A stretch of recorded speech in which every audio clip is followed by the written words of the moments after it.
AFC East Roundtable minus Dan Mitchell. Don't worry, we're still gonna talk Buffalo Bills, even though Dan Mitchell is not here.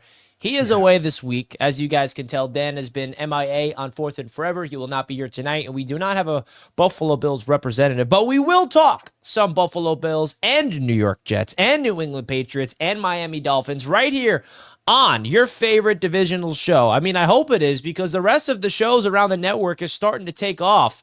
I mean, we got all these divisional shows exploding, and they forget that the AFC East is where the Roundtable Sports brand started. So let's get it going. Shout out to everybody in the chat right now. Hit the thumbs up button on your way in. Football is back. Next week, we have real football back. No more preseason, all regular season. And in this show, we're going to break down all the things you need to know for all four teams. Final 53-man rosters, practice squad, waiver wire claims, everything you need to know. Hit the like button. Let's get straight into business. Colby, how you doing, my friend? Great to see you.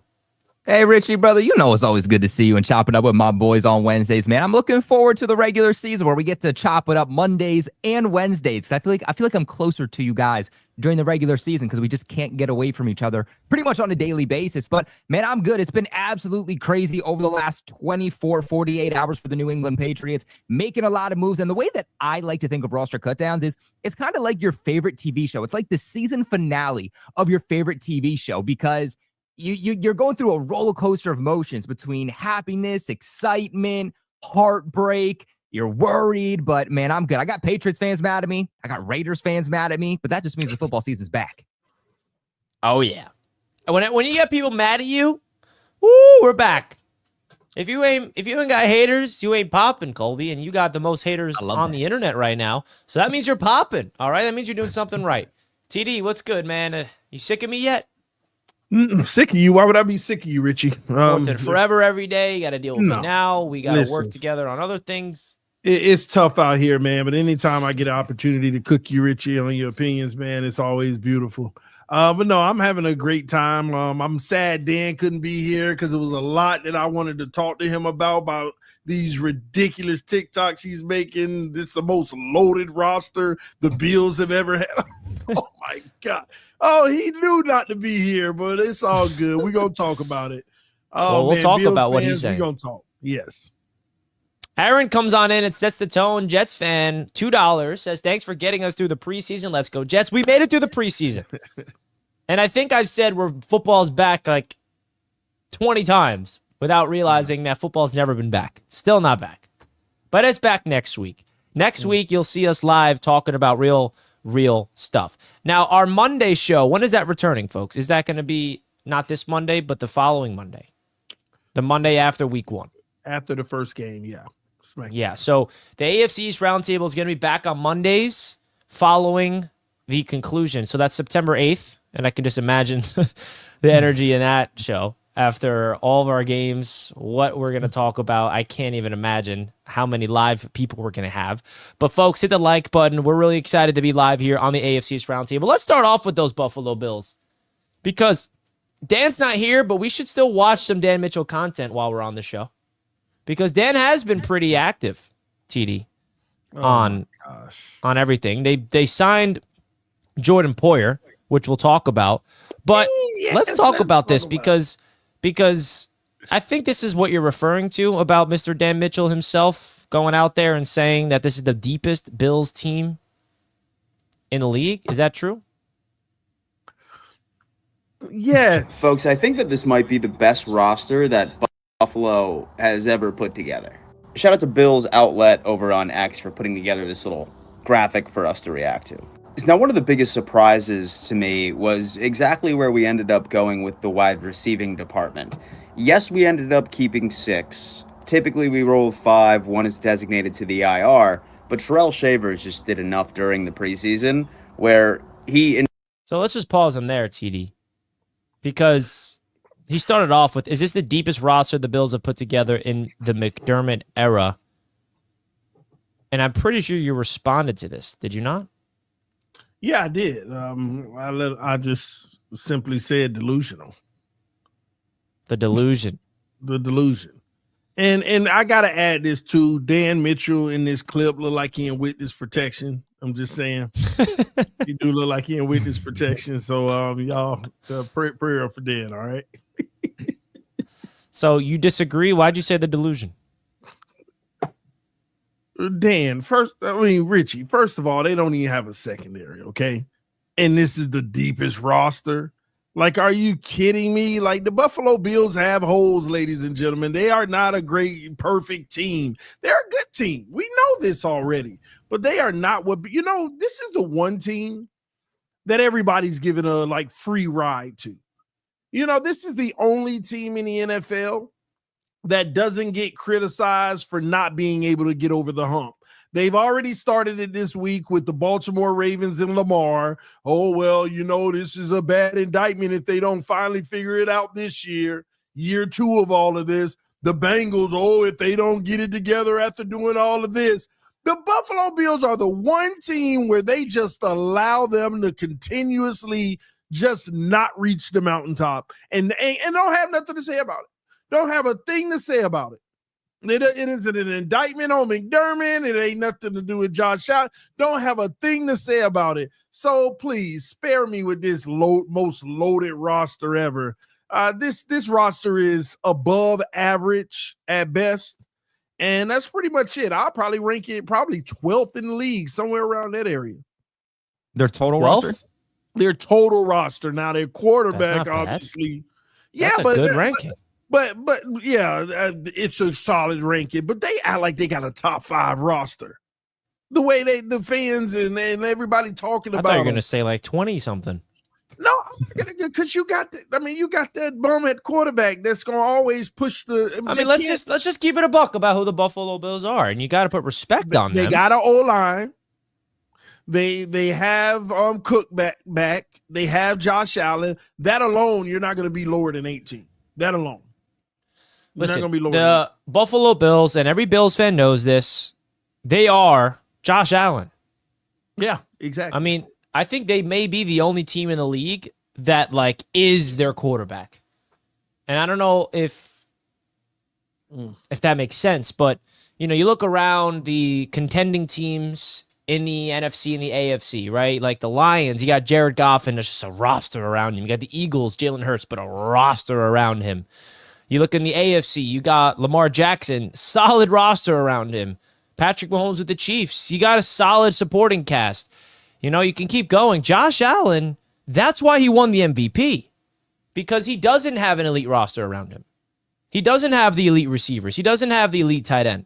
He's got a good running back and a great offensive line. But that's what it comes down to. And I think the Bills, and that's not a bad thing either. They have an MVP quarterback for a reason. That's why Josh Allen won the MVP. He deserves that award for that reason alone. And I'll keep it a buck. Last year I said it, and I'll say it again to remind everybody what my take was about Josh Allen and the Bills.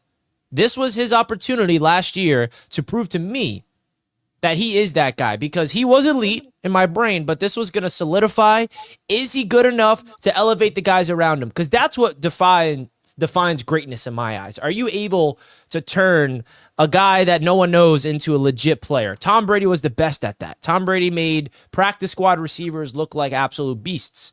And I looked at the roster around Josh Allen. I'm skeptical, not really looking at it, and I don't know. But if Josh Allen can go out there and do it without the number one receivers, then he is that guy. And he proved that he is that guy. But still doesn't have a ring yet, so we'll wait to see. What's your thoughts of that, Colby, of this whole notion of TD roasting the Buffalo Bills' roster, and your take about what Dan Mitchell had to say? I think they're both wrong in their own sense, right? I don't think you should be roasting the Buffalo Bills roster per se, especially after what they did last year with their backs against the wall. You can make an argument that they were one catch away, a Dalton Kincaid catch away from going to the Super Bowl. I said you can make the argument. I'm not saying to be right, just saying you can make the argument. But even if you're Dan Mitchell, is this the best roster they've ever had? I wouldn't agree. I think that back in the day, a few years ago, the Buffalo Bills had certain strengths to their team and then certain weaknesses. But now I look at their team and I say it's kind of flip-flop. Their weaknesses back then, or their question marks back then, in some cases are their strengths now. And then what was a strength back then is more of a question mark now. Because early on, the Buffalo Bills They really didn't have much of a running game, but they had a really, really good defense. They had one of the best defenses in the league with one of the best secondaries in the league, a great pass rush. Josh Allen, though, questions around him. What was he going to become? Now you look at the Bills, and that defense isn't great. There's question marks about that pass rush. There's more specifically question marks about that secondary, but now they're winning because of the offense. Back in the day, they won because of a stellar defense that gave opportunities to the offense, but now it's the offense putting up so many points that they're able to come out with these wins. I mean, even if you look at that Detroit Lions game last year where that defense gave up 30, 40 some points, but Josh Allen was just stacking up points and stacking up points and stacking up points. And now they have a run game to go along with it. So I can't say this is the best roster they've ever had because, again, what their strengths were back in the day are now their weaknesses. And their weaknesses back in the day are now their strengths, to where you're kind of just at the same level. I'll say it's a little bit better maybe than back in the day because Josh Allen is just performing at such a high level, but I can't say this is the best roster that they've ever had. Yeah, I agree. I don't think this is the best roster they've ever had, but they could, if Josh Allen turns into the best version of himself, which is still a hard standard to surpass because how great he was last year, then they could be an improved team. And the eyes are set on the Bills. I mean, we deserve to talk about them, and they deserve to be defended. 5 straight division titles, TD. 5 in a row. Since we started, and it makes me sick that since the AFC East Roundtable started, they started winning the division. We don't know what it's like for a team not named the Buffalo Bills to win the division when this show is live. That don't mean nothing. Win the division don't mean it does nothing. Mean something. You They're win 5-0. the division, you better go. We started this show 5 seasons ago, TD, and they've won the division all 5 of those years. If you win the division, then you need to go represent the division and win the Super Bowl. The Patriots used to do it, and I'm proud of them for it. Thanks, man. So you'd be proud of the Bills if they did that? The terrible representation of the division. Terrible. People don't get that. You win a division, you're supposed to be representing your division. So you're rooting for them to represent the division in the playoffs? I don't root for them to do nothing because I don't expect them to do nothing because they the Buffalo Bills. They will never do nothing. Ever. All right. Well, let's bring in our first Patreon member while we're on the Buffalo Bills talk. Mr. Lino's in the house. What up, Lino? Lino. Oh, you already know where it's going. I think it was a perfect time to bring you in. TD, once again, why do you constantly have our name in your mouth when we would destroy y'all, whether it's a bad team or a good roster? Don't say we always destroy you. What we do? TD. It's not destroy. I want to know something. You do? You do. We beat you once in week 3. The lie in your replies, boy. No, I can't understand it. TD, that's 4 years ago. That's 4 years ago. You living in the past? 3. 4. It's a difference. 4. 3. Listen, and when y'all did beat us, can I say this? When y'all did beat us, y'all beat us by 3, and half of our defense was depleted. You said stop crying about injuries. Stop crying about injuries. Yeah, y'all 5 years later. Y'all wasn't just crying about injuries. Don't lie. Oh, the sun in Miami. Oh my gosh, the sun comes right down on us. Now what? Now who complains more now about injuries? TD, Glenn. Well, you know what? That's all y'all do is complain about injuries. We ain't gonna be complaining. That's all the Dolphins fans do. We ain't gonna be complaining. That's I'm correct. And before you say week 3 this, before you say week 3 this, put money where your mouth is. I'm tired of the talk. Put money where your mouth is. Put it up there, $5 right now. 5 times what? Hey, I got weighed by the Dolphins. I'm Best Buy now. So $5. $5. Miami gonna beat you. You know what? Taking your money, I'll take it. To the charity of your choice. How about the Dolphins losing fund? Because y'all boys are so sorry. Nah, you just sit in the super chat. Thanks for the call, Lino. I mean, that was a perfect time to bring him in after you were talking. You were talking that talk. But Richie, every year I get on this show and I talk about the Buffalo Bills, which it be true. It's just circumstances in the year that don't work out that way. But anyway, I also praise the Bills. You got a good team. You have a great quarterback. I'll admit. That's why I don't like him, because he is great. And never mind. But why y'all get so mad when I'm telling y'all the truth? Y'all like this year, y'all are not making the playoffs.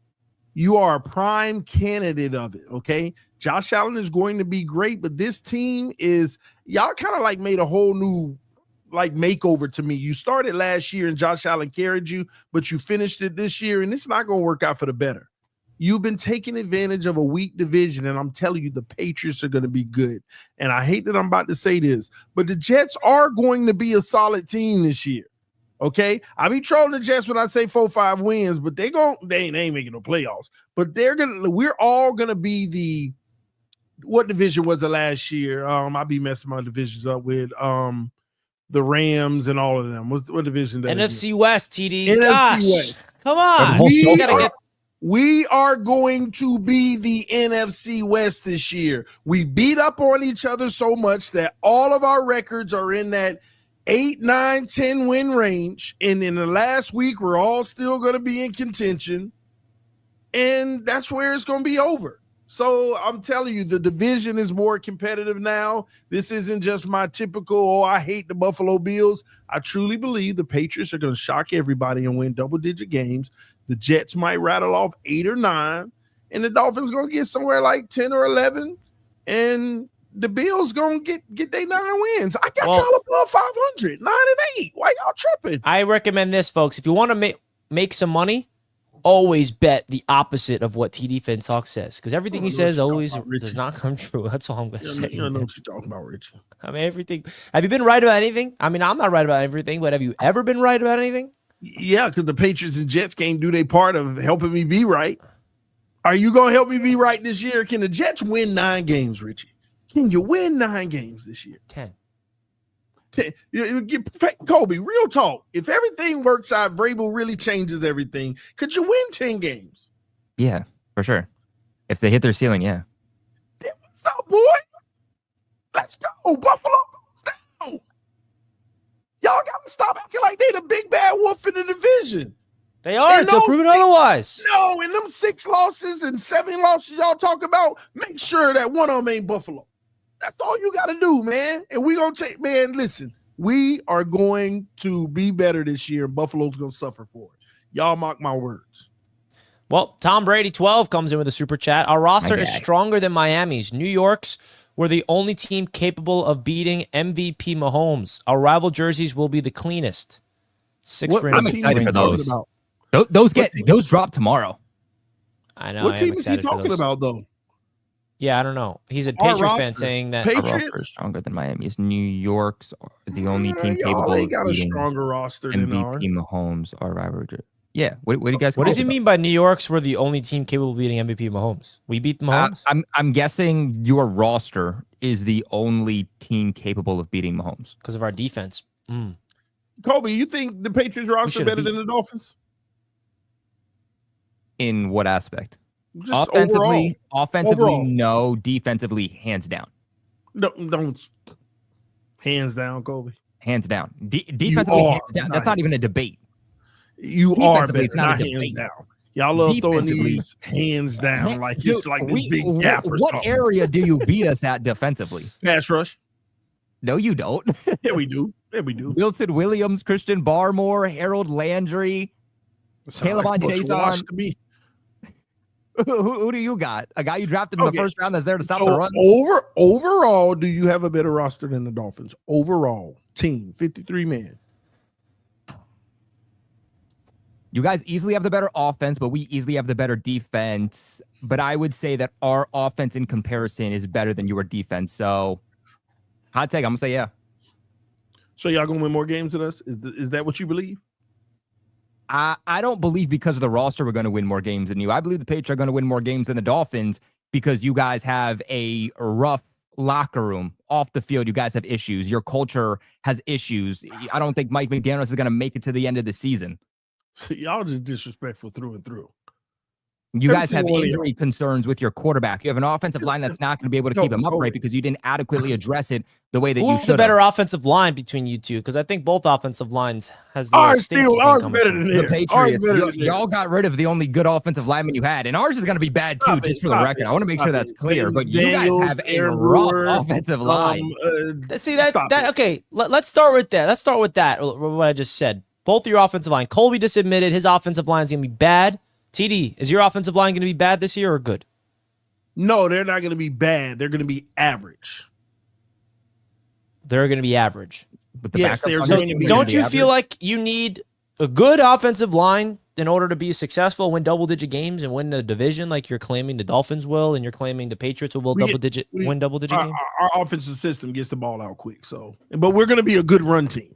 It Run does blocking, depend on the we're going to be system. good. We're going to have a You- good O-line for run blocking. You can't have the worst offensive line in the league because then your offense can operate, period. But if you Yeah, can at we don't least be have- somewhere in the 20s and you have a quarterback that can excel the offense past its limitations and you have a good enough offensive coordinator to scheme things up correctly, you can minimize the effect of a Oh, bad offensive line. so- Just so as long you as got it's a not quarterback? 32. You got a quarterback that can excel the offense past his limits. I'm not exactly sure what Drake May is, to be honest with you, but Drake May, statistically speaking, was one of the best quarterbacks in creating off-script last But he season. ain't So I better do than know Tua. he can do that. But he ain't better than Tua. He's going to stay healthy more than two. I know that. Yeah, okay, well, say that. But he ain't better than Tua. He ain't a better player than Tua. I won't say he's better than Tua until I see more of what Drake May can do. Can Drake May be better than Tua? 100%. Is he right now? I'm not going to say yes when he hasn't even played a full season. Yeah, I could be better than Tua, 100%, but I'm not. Just like TD, Drake I've seen May, you he- throw a he football, better. man. I've seen you throw a football. I don't know about that. Hey, listen, I don't throw footballs. I route people up. Ask Richie. Okay, Clamped. I route You were people up. clamped. Yeah, Richie locked I you swear up. to What are first, you as soon as I talking get off about? that plane, Richie line it up. I'm telling you. Richie locked you up. What are you talking You brought it about? up. You sabotaged me with a bad You didn't even get a quarterback, yard of man. separation, TD. Man, what do you mean I was sitting there- separation? Sitting Listen, there man, I'm a disciplined, bro, like possession sauce. receiver, baby. I'm a possession receiver. I'm a physical receiver, man. Richie was holding. Even if anyway. you throw it up, you're big, you're taller than me. I'll go up there, bat that Stop ball that, back now. Richie. Stop. We're gonna get this on. Come film, on, man. Richie. I'm disciplined. That's my position. I played DB when I was growing up. That's me. Stop that. Try to round me up. Lockdown. Yeah, that's why you like Lockdown. Sauce. Holding. I am Sauce. Better than Sauce. Just kidding. No one's better than Well, Sauce. you might Sauce be. that guy. I hope Sauce is okay. He's a little injured. I'm a little worried. Tony, $2. TD, stop lying to these people. Yeah, y'all keep saying that until it come true. All you do is lie, lie, lie. Lewis, TD is right. Let's go Jets. I'm trying to tell him, Lewis. I'm trying to tell all of us just got to do better. We got to do better, man, and we will this year. It's true, man. It's true. I'm excited. Shout out to it. All right, we got another Patreon caller who's biting at the bit to go at TD. He's in now, Mr. DF Forever. Oh my God! Let's go, DF. God help you, TD. God help you. When Tua gets better in the winter months, let me know. And until Tua gets better in the winter months, May is better than Tua. So suck it up. Number 2, I give Richie's Jets a whole lot more and hype, and you can ask him because I hang in his podcast too. A whole more hype than he does with his team. I actually can see 3 teams in the NFL making it to the playoffs this year. It's possible in this division. Yep. TD, Don't you dare, DF. You know it's we not one of our those 3. secondary that's screwy. It's our safeties that are screwy. Once people get healthy, and Trey White may be healthy after right away, our cornerback room is way better than it was last year, number 1. Number 2, you said the same BS about the Bills only winning 9-10 games last year, and how did that work out? Number 3, when is Tua gonna win a game in the winter against a good team? This Riddle year. me that. I'm This out year. of here. Peace. Yeah, DF. I know you got to run, but listen. Let me say this, okay? You just signed Jordan Poyer. You just brought Jordan Poyer back. That tells you how dire of a situation the Buffalo Bills are in that secondary.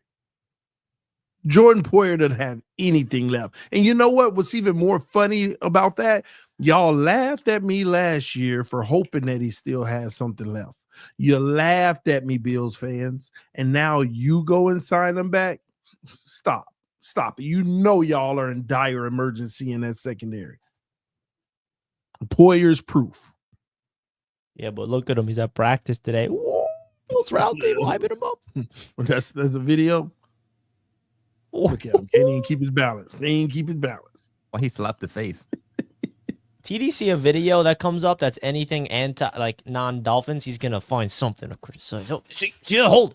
No, See, you put it off in film. I criticize that too. It is what it is. But stop. Man, y'all know y'all brought Poyer in to help out in that secondary.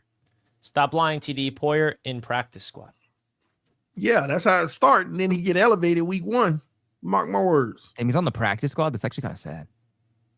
He'll be elevated. There's nothing wrong with depth, and also he has a familiarity with the system, right? He knows the organization. Used to be He's a plug dog. and play. Richie, they brought him back to spy on the Dolphins. All right, what did you learn over there? That's all this is. They brought him back. He learned nothing over there. There's nothing to learn. Yeah, he did. He know what we do, and now He learned he's how like, to all right. lose. I told everybody Poyer was a spy last year. He's the feds for the Buffalo Bills, and they didn't listen to me. Now he back with them. I'm telling you, he's telling them all our secrets. J Mart says best defense on paper in the division. Go Jets. Who do you think that is? Yeah, Well, don't matter if it's on paper. Got to do it in real life. I argue. He asked one the of the question. best. Who do you have was it? Thought he said Jets was the best defense put on a paper question in the mark. division. On paper. Yeah, so like hasn't really proven anything, but like just based off a name value, what would it be? I'm gonna make it tied. I'm gonna have it tied. I'm gonna give it to the Jets, but I think the Between Pats are a close Jets and second. the Patriots. Yeah, I'm gonna tie it up because I like Vrabel as a DC more than whoever the Jets DC is. I mean, don't forget the addition the Jets made on their defensive line. Oh, Which one? Harrison Phillips. Okay. yeah. That's a but big addition. but it's a big addition. But you lost the defensive tackle, an elite one. We ain't lose nobody. Yeah, you did. You used to have an elite defensive tackle named Quentin Williams, and he disappeared last year. You remember that? He ain't no disappear. He disappeared. Fine. I didn't even know he was on the field. I didn't even know he played. I thought he was on IR all year. He ain't do nothing last year. Absolutely nothing, Richie. And you know Well, it. now he's not gonna have triple teams. Now that Harrison Phillips is there to absorb some double teams. Is that I what mean, it it's the was? Jets. I mean, the Jets literally have zero weakness on our defense, and you can argue we have 2 top 10 linebackers, best corner, arguably in the league, 2 first-round picks on the edge. It's the Jets, but let's see. Let's see it go out there and prove it on the football field before anything else. Patriots, the only team to beat Mahomes in the playoffs. That's a fact. That's a fact. Too bad that era's done. Yeah, We'll see. Don't worry. Era 2.0. It still doesn't defeat the fact that we are still the only team in the division to. There's a beat reason Patrick why your Mahomes. name is Tom Brady 12.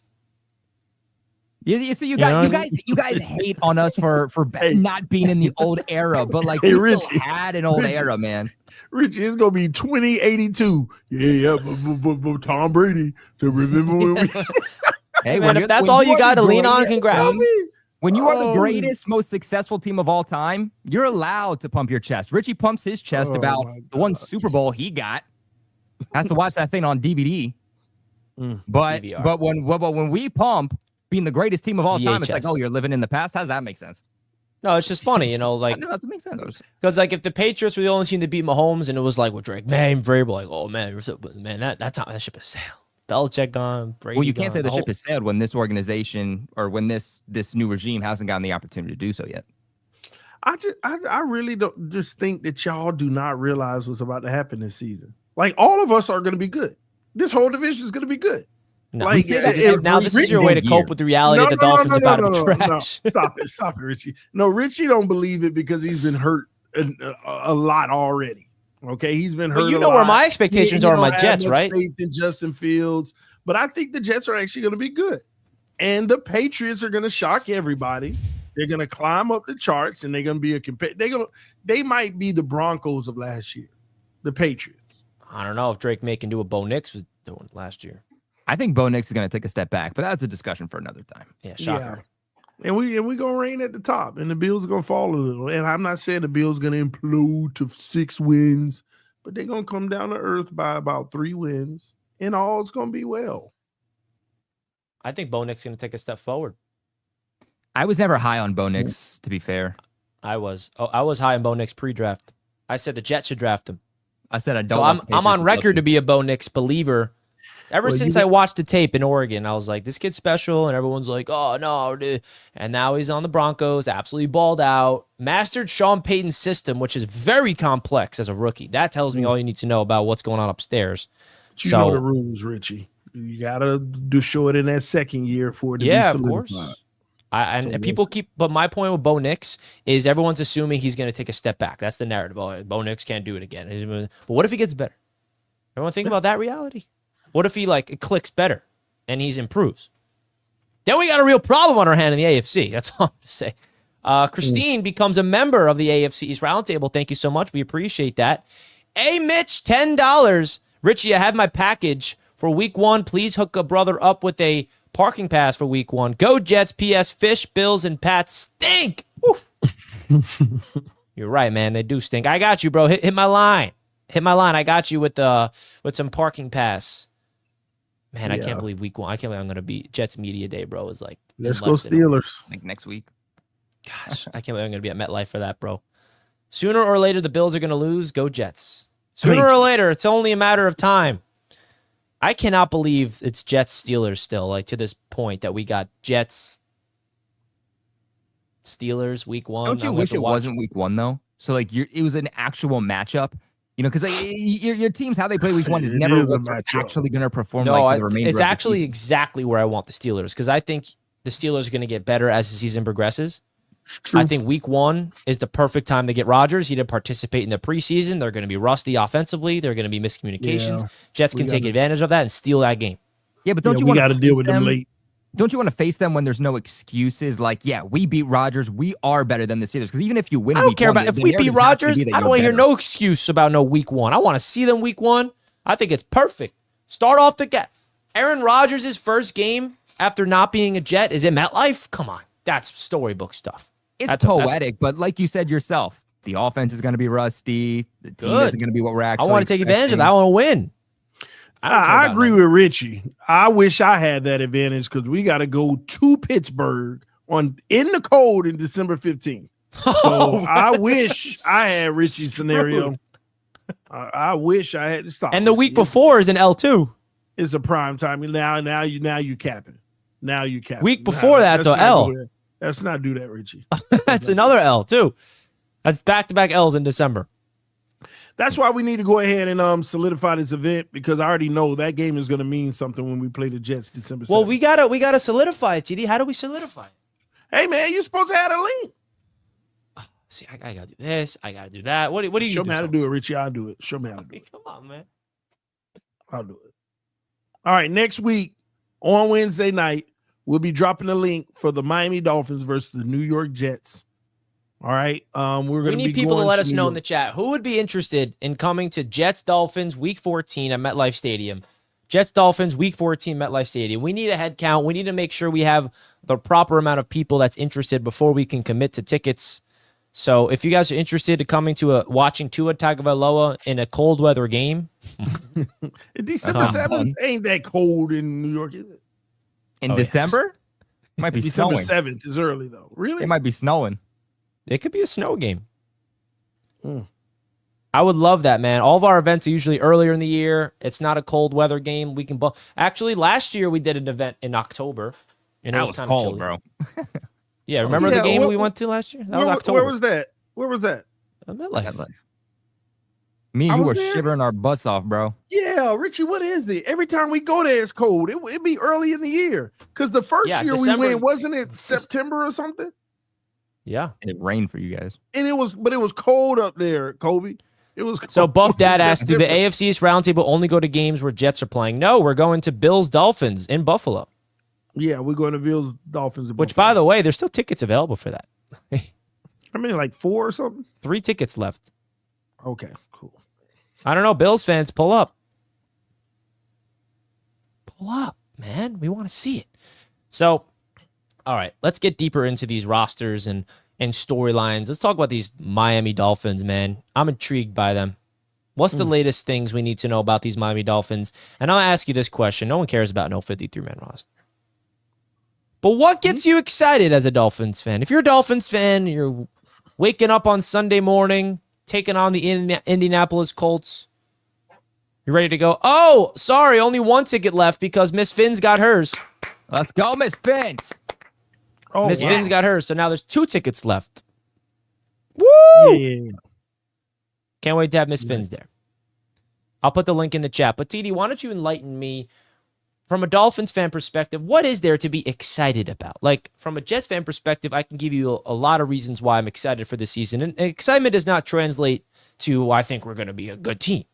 It's just what's the excitement amongst the Dolphins fan base about this football team heading into this year? Our backs have never been against the wall the way they are now. And there's a little bit of hope in this, but we're hoping that everybody responds. The general manager came out today and said he's seeing things that he hadn't seen in 4 or 5 years from this team. And, guys getting together, staying a whole hour at the practice out on the field, working on stuff, just preparing, man, getting ready. That's a whole new culture, a whole new, philosophy and mindset to the players where they really want to shake these narratives and get out here and win. So I think the exciting part for any Dolphin fan is knowing that our backs are against the wall. So many people on the team and in the building are playing for their jobs this year. And when dogs get desperate, they bite. And that's what we're coming to do. We're coming to bring the fight, bite, and, be the aggressors and go out and bully teams this year and stack up wins and pedigree. And that should coast us into the playoffs. And then in the playoffs, get over that hurdle, get over that hump. But the key for us is winning this division. So when we get to those playoffs, you got to come down to Miami. And we're going to be ready and we're going to get our first playoff win. And who knows? The sky is the limit after that. So that's what there is to be excited about. Are there a lot of things to be worried about? Yeah, there's things to be worried about. I don't want to hear. Give me your real analysis of what makes the Miami Dolphins a threat. And don't you dare mention anything about staying healthy. That's the only thing I hear. Ooh, all right. We ain't every gotta freaking talk, team in the league got to stay healthy. Enough about the health. Even with injuries, I want to see your team do something. So what about your football team is convince me. Make it seem like you have to pitch the Miami Dolphins in a non-delusional, objective way where you can sell the Miami Dolphins off, and you actually believe it, because I'm going to be staring in your eyes about what you're about to say, and I want to see truth in your eyes, not just saying things to say things. So go. Floor is yours. Richie, we have corrected the O-line to a point to where we know we'll be able to run the football. Okay. Elaborate. How did you correct the offense? Patrick Paul on the left side of the line is an absolute monster. You got Jonas Savaiinaea. Is he doing that in the preseason? Yes, doing it preseason, camp, everything. He is a monster. Okay. A monster. Define monster. You'll get it defined in week 4. You see what I'm doing here? Because I don't want you to say things and not get checked on them. He is a monster, okay? He is a beast. He is going to be one of the best tackles in the league, and he's going to prove it. The only reason nobody's see, this is where the delusion comes from. No, let me Patrick Paul's not going to be no best tackle in the league. How do you know that? How do you know? How do you know he's How do you know that? One of the best tackles because in the league. Olufashinu is a human being in this league. That's how I know. Stop. Well, he ain't proved nothing. Y'all comparing bias with bias. Yeah, well, that's all I'm saying. That's what I'm saying. I'm proving a point. I'm standing on what I believe, and you're going to see it transform. The man is a beast. Then you have Jonas Savaiinaea at the left guard position. Y'all already knew him from pre-draft. A lot of y'all would have liked to have him on your team, okay? A combination of those two have been opening the widest gaps on this O-line all preseason and all camp. Paul, yeah. And even beyond that, their technique is superb. They know how to get off the first block, get to the next level, and play literal physical football, something we've been missing. Aaron Brewer at center is a mauler as well. We brought the physicality to the O-line. Now, will there be growing pains in pass pro? Yeah, I think this team is still going to have some moments in pass pro where we like, come on, you got to be better. But in run blocking, we about to tear the league up like we did in 2023. We right back to that. So us establishing the run game. But don't you have concern about the run game from the running back perspective? You got Devon A-Chain already dealing with a calf injury. Calf injuries are scary. He'll be ready. I got Ollie Gordon hype all over the place. Oh, Ollie Gordon. Jalen Wright is injured, I believe. Amazing. Yeah. He looked like a dog in the preseason. Wright is hurt, but Ollie Gordon been beasting. I mean, I'm just telling you how it is. Ollie has been amazing. A-Chain will be ready week 1, and we just brought back Jeff Wilson. So he's familiar with the offense. He was here before. We'll be fine in the running back room. And guess what? When we run the football, we get back to 2023 offense passing the football because now they got to worry about the run. Now Tyreek and Waddle, no more too high. Now it's just a field day. Tua just got to be accurate, and in the big moments, got to show up. That's okay. That's a wild card. We'll see how that goes. But we have the game plan for this year. I see what they're trying to do. Will it work out? We're going to find out. But at least we have the game plan. That's what the offense is going to do, Richie, and I think we're going to be all right. And that's going to carry you to double-digit wins? Well, you also got to look at the defensive side of the football. A lot of people talk about our secondary, but we're not as bad as people make it out to be. It's not amazing either, okay? But that pass rush, we got a unit. We got a unit up and down that D-line, and we're going to be applying pressure, making it easy for that secondary. Because remember, we have some really good linebackers, and Willie Gay has come on in camp amazingly. It's really the boundary corners. But when you got a guy like Minkah Fitzpatrick over the top, we want our corners to be a little bit more aggressive and things like that. But look for us to play a lot of zone. Bend, but don't break. And when we do that, we'll come out on the right side of things. We were worried about our defense last year, but they end up being top 10 because Weaver made sure we were bend, but don't break. It was our offense that was an issue last year. Couldn't run the football. That's back. That's back. All right. Well, you heard it here first. That's an objective take on why the Miami Dolphins are going to be a good football team this year. Colby, your thoughts? Do you agree with what TD said? I don't think they're going to be a terrible team, but I don't think they're going to be as good as I think TD's projecting them to be, and some Dolphins fans in the comment sections are projecting them to be. We have serious concerns about the Dolphins. And TD, you've listed these concerns throughout the offseason. You've listed these concerns even on your own channel, and they're understandable issues, right? I think you have some players that you drafted that look like they could be hits for you, but even those guys early on in the season, you can't expect too much from them. They're going to have to develop down the stretch. Now, I will say that I do think you guys have added some good pieces to that defense. Do I think that it makes you an elite defense? No. Do I think it makes you one of the best defenses in the league? No. Is it going to make up for some of the question marks that your offensive line is going to provide? No. But I do think that you guys have upgraded on the defensive side of the football over the last week or two. You add Judon, and is Judon what Judon used to be? No, and as a Patriots fan, I can tell you that. But he's a guy that I think will give you somewhere between 5 to 7 sacks this season. And I think that that is an improvement versus what you had off the edge prior to signing Matthew Judon. And then you guys, yesterday signed someone that I thought you guys were going to sign the whole time. I said the Dolphins need to sign this guy right now. I've been projecting that on this show, and they did that in Rasul Douglas, the former Buffalo Bill. So now you got some help at cornerback that you desperately needed. That defense now has some veterans. This isn't going to help you necessarily for the future, but at least for 2025 does improve that defense. Again, I do have concerns for Miami between Tua, between that offensive line, between injuries that feel like you guys have every single year. I also think that how much power do you have on the defensive side of the football? I think these veterans, while they come out fresh early on in the season, could be good for you, but down the stretch, how are those guys going to hold up? I do have questions. So I don't think you're going to be a 5 or a 6 win team. Do I think you're going to get double digits? No. Am I expecting you guys to make the playoffs? No. Is there potential you could? Yes. Am I expecting you to? Absolutely not. That's a very well-balanced take there from Mr. Colby Cochran. There you go. Would you agree there, TD? Got to keep it real. I ain't knocking Kobe. It's his opinion. I mean, he was right about a lot of it except the back end, but it was his opinion on if we're going to make the playoffs, if we're going to win enough games. Yeah, we are. But he said, no, I'm not going to knock him for that. Yeah, man, we good. But he recognized the defense did get a little better. But I also disagree with this whole thing about Judon better than anything we already had at the position. That's incorrect. Judon is a backup. You must have forgot about Jalen Phillips because he's been hurt. Forgot about Bradley Chubb because he's been hurt. Chop Robinson, Exactly. Up and coming rookie. Exactly what? Those guys are pretty. Yeah, but they're there now. They're back now. But that's the point. They've been hurt, and you thought that they were back last year, and then what happened? They got hurt again. That's the problem. Availability is the best ability in sports. And how are you able to trust a guy that's coming off of a torn Achilles and then torn ACL? It's hard to know what he's going to be. At least with Judon, you know he's going to stay healthy, and you know what you can expect. I get it, but he's available now.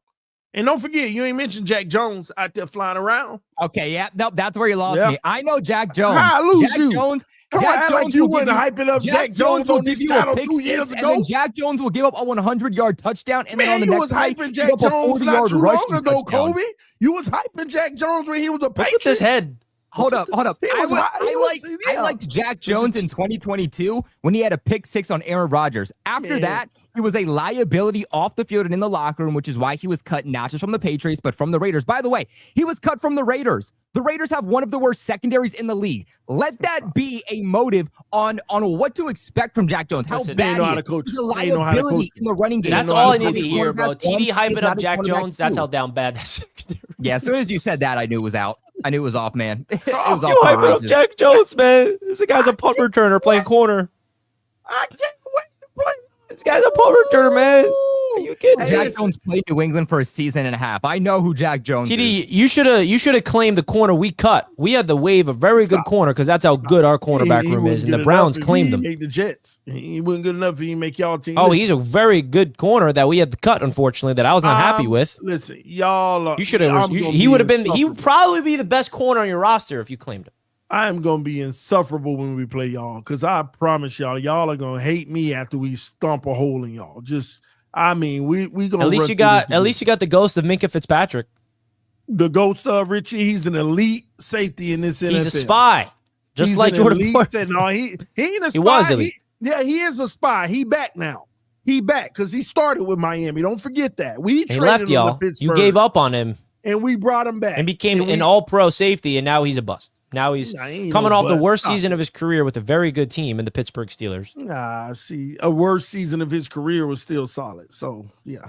Like, that's what I'm saying, bro. Like, I was sitting here, I'm like, all right, let's see if TD can convince me. And you failed.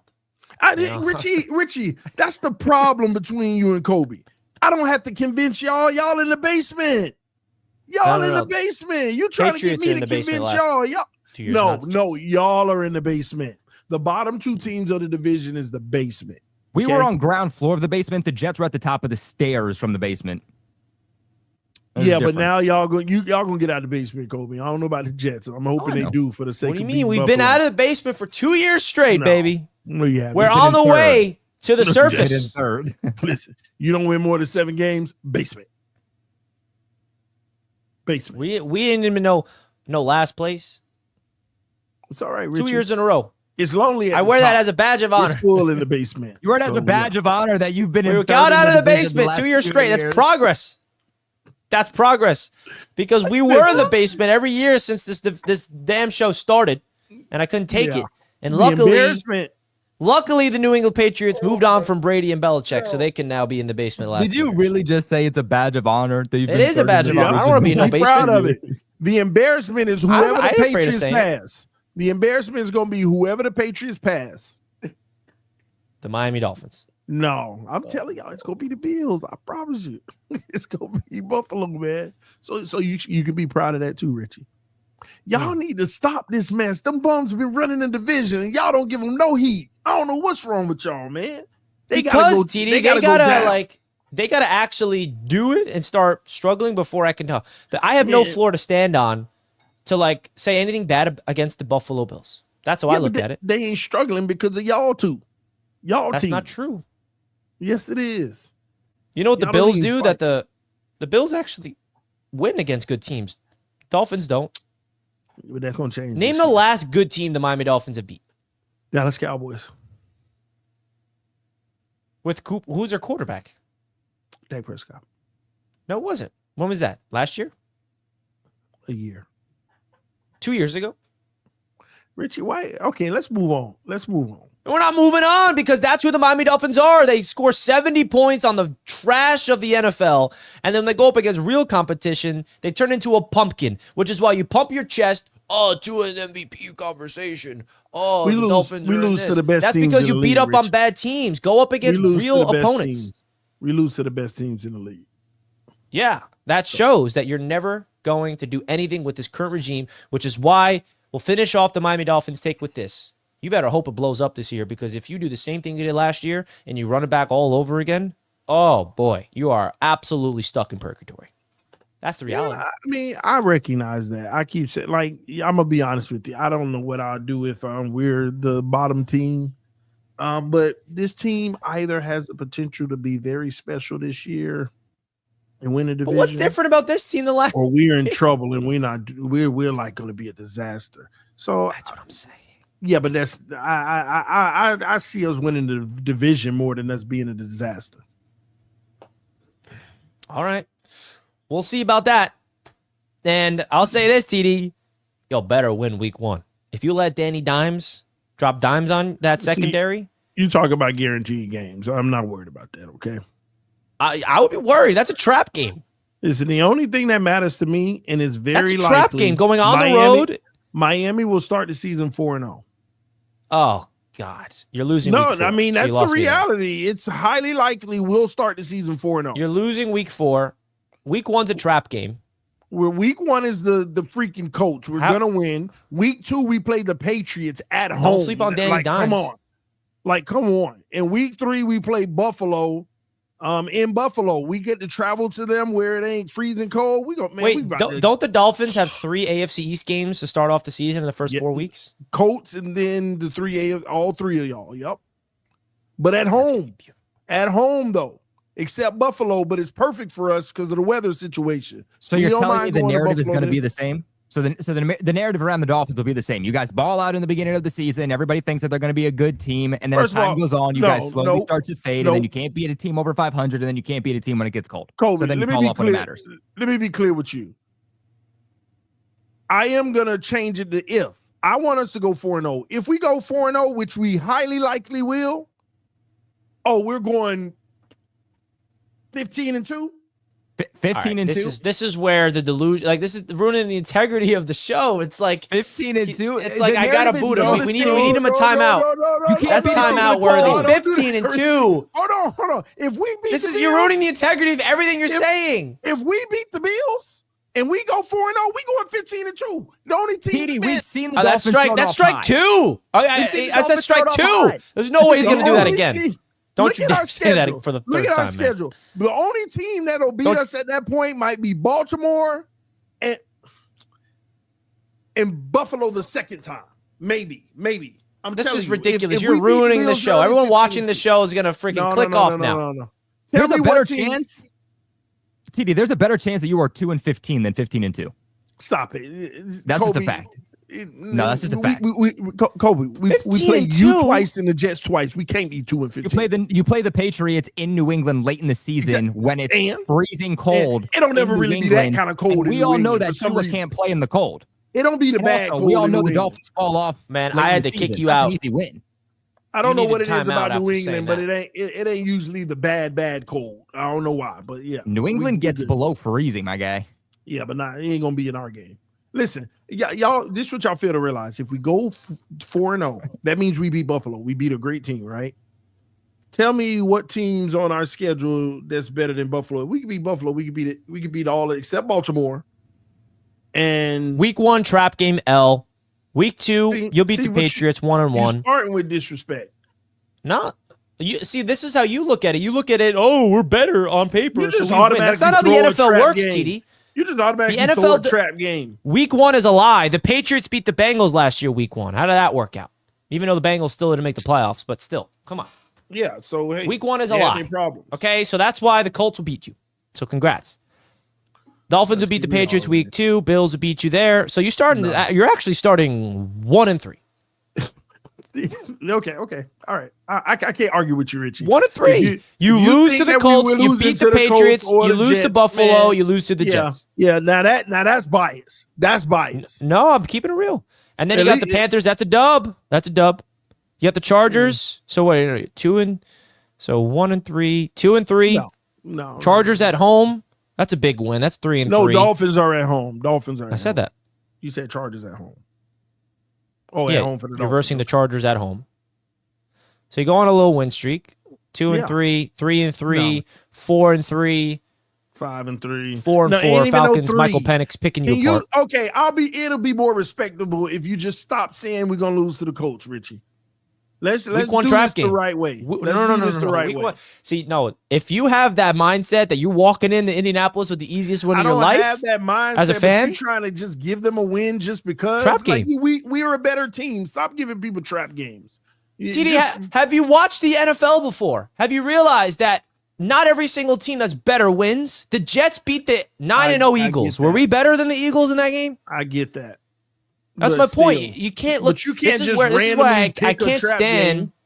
I can't stand when people look at matchups and say we're the better team. We're gonna win. No, well, guess what, Richie? Then give us a trap game, and then give us a game where we trap somebody else. Then that's I just did. You'll beat the Chargers. Who's better than you? No, that ain't no. I gave you the win over the Chargers at home. I can't. We're at home. Is that not respectable? A playoff team? No. Last time we played the Chargers, we had a shootout, and it was 35-33, something like that, and we won. Yeah, I have you winning against the Chargers. It ain't no trap. It ain't no we shouldn't win and we won. No, we gonna beat. You're versing a playoff team, and you're beating a playoff team. That's a positive. I got you at 4-3 entering the game against Atlanta, and then you're 4-4, and now you're 5, and then you're 4-5. You're not beating no Baltimore. No. You get swept by the Bills, so that's 4-6. Oh, killed by the Commanders. You got to verse the Commanders? That's 4-7. We gotta go beat the Saints, Bills you got that one, 5-7. everybody. Jets, you're getting swept. That's in the cold weather. That's what, 5-8. Steelers, 5-9. Bengals, 5-10. Dolphins versus Bucks, 5-11. That's 6 wins. So Richie, go back to the beginning. This is the point that I'm making that you're failing to realize. That's your prediction. 15-2, you told me, and I went on that schedule. Your schedule ain't no easy. No. This is what I said to you. If we go 4-0, which I believe is highly likely. Let's say you ain't going no 4-0. If we beat the Bills and we go 4-0, and that proves that we can beat good teams, that's what I'm saying here. Then you won't be saying, "Oh, the Chargers did this game and that." Washington, you got to get to 2-0 before you get to the Bills game. Look at our first 2 games, Richie. Like you just trying to be funny, man. Nah, but okay, this is where I don't understand. You're out here like, "Ooh, the Patriots," and you're just gonna go out there and say that's an easy win for you. See, here's the thing. I don't understand that. I may be being optimistic to say we're gonna beat the Bills, but for you to sit here and act like we're gonna lose to the Colts or the Patriots, that's just hating. That's just hating. Week 1, crazy things happen. Yeah, but you can't just automatically throw the crazy Danny things Dimes' on us. legacy game. Jonathan Taylor run all over y'all. You're just talking. And then Drake May come out party in Miami. There we go, Colby. Drake May picking apart that secondary. If this team is who I we see think that. they are, we could actually go 4-0 if we can beat the Bills. I'm not saying we're gonna beat the Bills. You know what I but hope we happens? could. Week 2, it's 2 AFC East games. Week 2, it's Jets Bills, and it's Patriots Dolphins. I'm hoping that obviously the Jets can figure out a way to upset the Bills, and the Patriots can beat the Dolphins. So Colby and I are in Buffalo during that event like this. Thursday night, we're like, what up, man? We're like, whoa! Who cares about these 2 poverty teams in the AFC East? Just Patriots on top, baby. Yeah, I hope you beat Buffalo. I hope you do your part finally. I hope so. Because we usually play Buffalo hard. Yeah, well, I'll say this, bro, and we can get into the Jets. We haven't talked Jets yet. If the Jets beat, if the Bills lose to Baltimore week 1, which they will, there's a lot of pressure on Buffalo to win week 2. And I'll say this, if you're a Bills fan, you better believe me when I say this. The New York Jets always play the Buffalo Bills hard at MetLife Stadium. In Buffalo, you guys cream us every single time. We'll never beat you in Buffalo. It's frustrating me. The last time we beat you in Buffalo, I was there, actually, when Sam Darnold was the quarterback. Well, who's week But when 4 it for comes to Buffalo? Jets Bills in MetLife, last year, tough game. We were there for that one. 2 years ago, we beat you in MetLife. We were there for that one. You let Zach Wilson beat you. So all I'm saying is, could the New York Jets make the Buffalo Bills start 0-2? Yeah, I'm gonna tell you now, man. If the Jets can take care of business in week 2, the Bills gonna be 0-3. And listen, if you're a Bills fan, hear me say that and be like, "Oh, Richie's a freaking delusional Jets fan. He doesn't know anything about ball." Like, go watch go back in history and look at the Jets Bills matchups at MetLife. The Jets beat you 2 years straight with Zach Wilson at MetLife Stadium, and then last year it came down to the field goals. The reason why we lost that game. Yep. So I'm telling you right now, man, if the Bills don't beat the Baltimore Ravens and the Jets, who knows if we'll beat the Steelers or not. Whether we beat the Steelers or not, that does not have an impact on this game week 2. But the Jets have back-to-back home games to start off the year. Hey, woohoo! It's Aaron Glenn's first opportunity to get a taste of this division. I'm ready for week 2. Bring me on, baby. If we don't do it now, we ain't never doing it, man.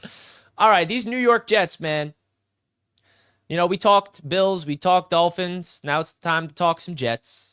The New York Jets, we got an interesting season upcoming. We got some big-time additions on the waiver wire that I'm very excited about. Jelani Woods, 6'7" tight end. I want him in that draft, and now he's a Jet. Wow. Let's go. You know that's who actually Jelani a Woods good is? addition. No, that's a good addition. I saw the Colts release him, and I was like, that's interesting. Good pickup. I know, and right when the Colts released him, what did I do? As soon as I saw him released, what do you think I did, Colby? You made a video. Close. You made a TikTok. Closer. I made an X post. Potential Jets waiver wire target at tight end, right as it happened. And what happened? Wow.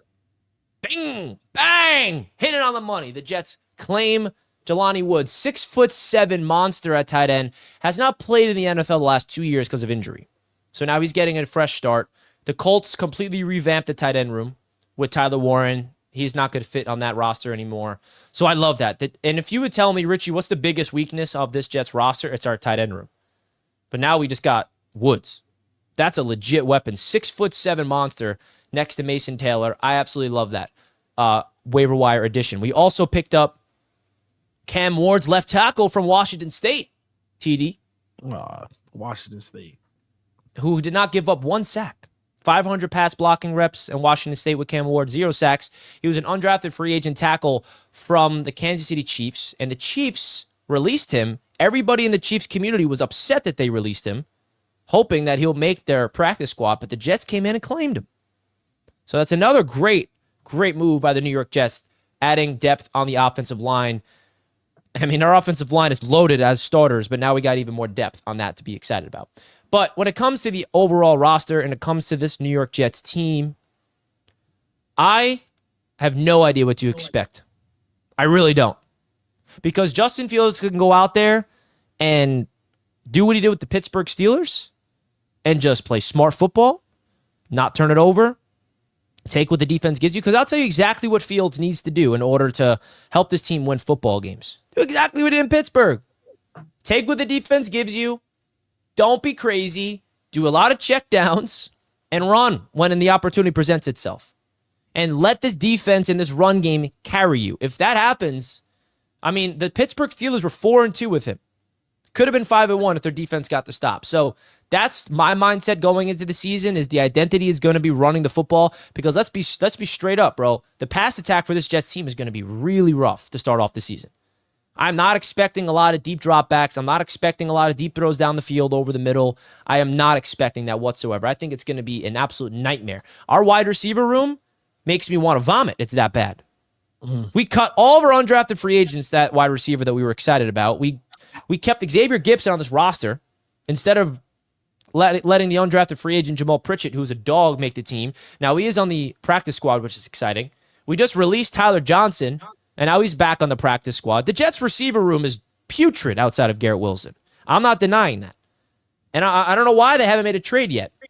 So that's definitely a concerning thing as a Jets fan going into the season. It's like, this is as bad as a wide receiver room I've ever seen around Garrett Wilson. So that's definitely a level of concern.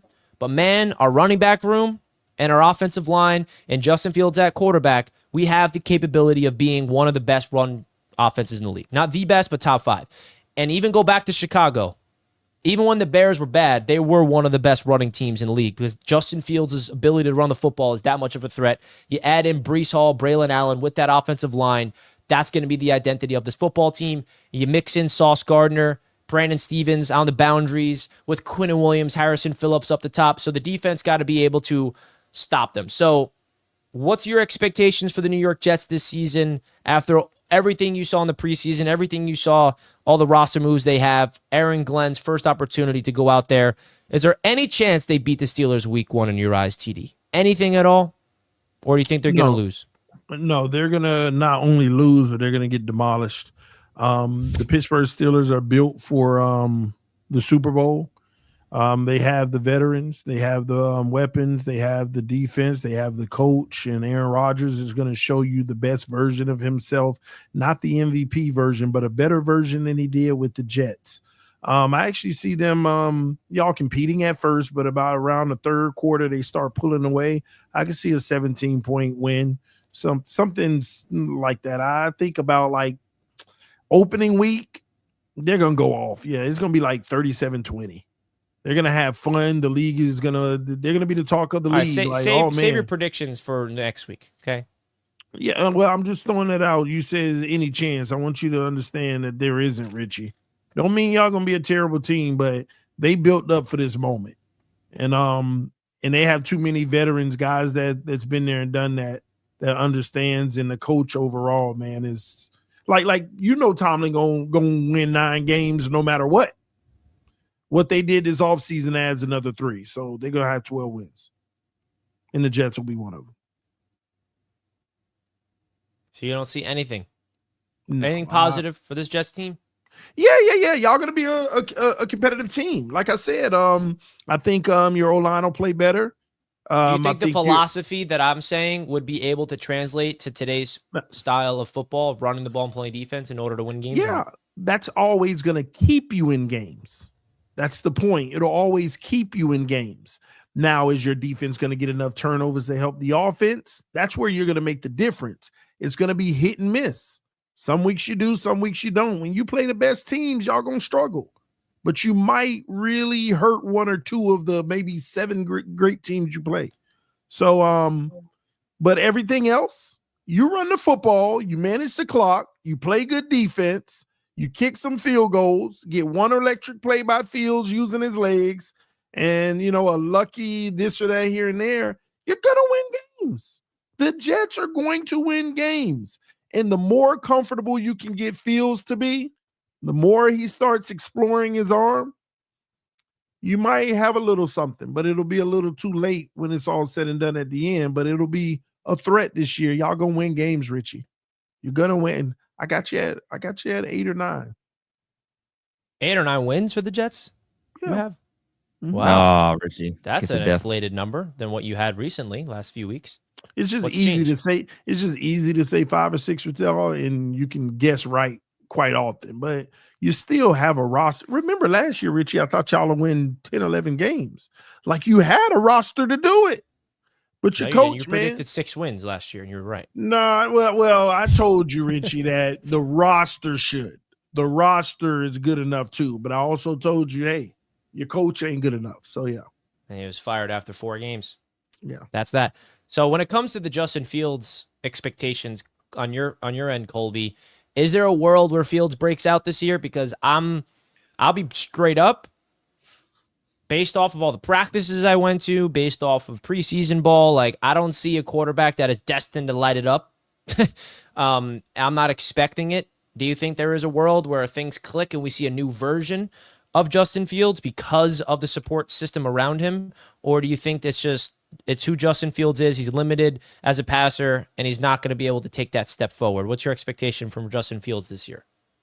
Yeah, I definitely agree with you, Richie. I think that if Justin Fields is really going to pop off and take this Sam Darnold, Baker Mayfield-esque leap, then he's going to need to go to one of those teams. But that's not what the New York Jets are. And that's not a bash on the New York Jets at all. That's perfectly fine. That's just not the way that they are known. That is not their identity. That is not their system. Their system is more of a defensive style of system under Aaron Glenn. So if he's ever going to break out, he needs to go with an offensive-minded head coach that is going to be one of the best in the league. If he goes to the Minnesota Vikings, that would make a lot of sense. If he ever went to the Tampa Bay Buccaneers, that would make a lot of sense. But this isn't the system specifically for him to do so. But that's also not what he was expected to be. I look at the New York Jets and I think that he can be a serviceable bridge quarterback, which is exactly what you guys need. I agree that if everything fires on all cylinders, the ceiling of this offense is a team that could be top 5 in total rushing offense. But I don't expect them to do much through the air. And Rich, you kind of hit on this, is that you got Garrett Wilson. The guy's an absolute dog.